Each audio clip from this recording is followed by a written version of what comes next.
It's as close to time travel as we're gonna get.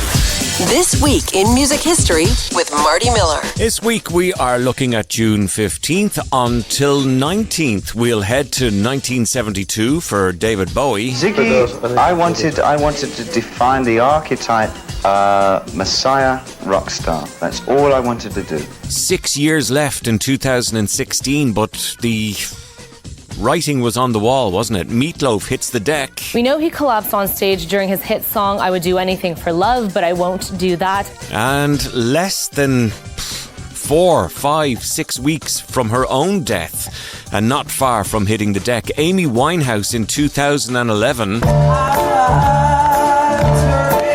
Let's go through this week in music history. This Week in Music History with Marty Miller. We'll start in 1981 and Duran Duran released their self-titled debut studio album. Singles included Planet Earth and Girls on Film. This week in 1996, one of the absolute greats passed away. We lost Ella Fitzgerald. What a voice. My mother had God-given talent. She would call me out on stage and we'd dance together. Ella had her own troubles.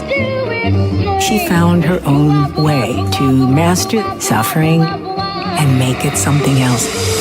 Jumping back to 1972, and David Bowie gave us his 5th album, The Rise and Fall of Ziggy Stardust and the Spiders from Mars. David was on a mission with Ziggy. Ziggy, I wanted to define the archetype Messiah rock star. That's all I wanted to do. And I used the trappings of kabuki theater, mime technique, fringe New York music.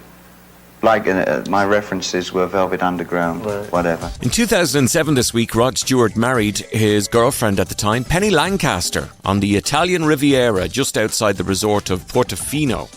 Rod, of course, was previously married to the model Rachel Hunter and Alana Hamilton. In fact, there was quite a few.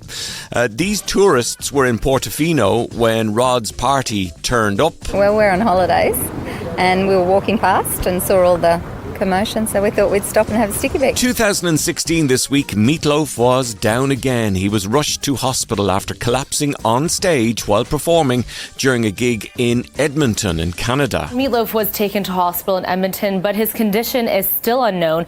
We know he collapsed on stage during his hit song, I Would Do Anything for Love, but I Won't Do That.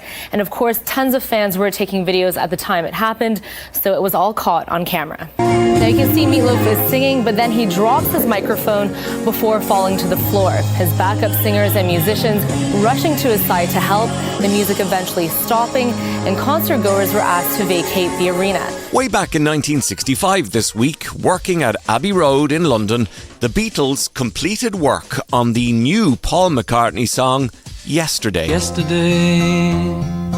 It was this week in 2012 that Bruce Springsteen played his longest show to date. 3 hours and 48 minutes, 32 songs at the Estadio Santiago in the Bernabeu in Madrid. However, then in July of the same year, he played 4 hours and 6 minutes in Helsinki.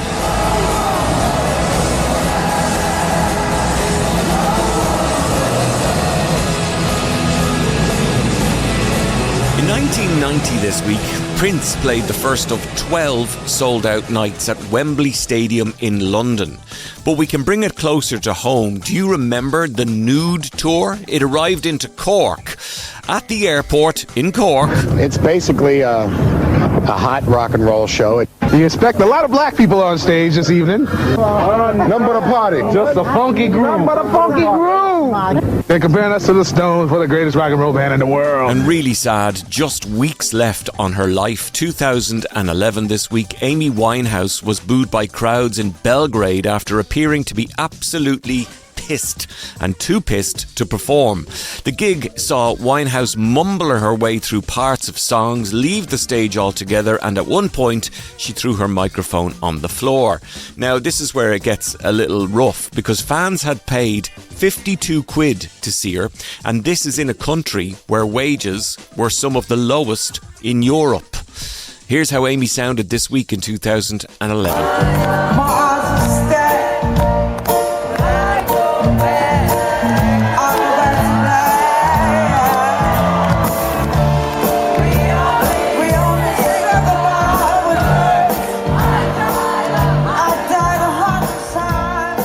So that's our podcast going through this week in music history. That is the week of June 15th to 19th. We'll do another one for you again next week, and thanks for listening.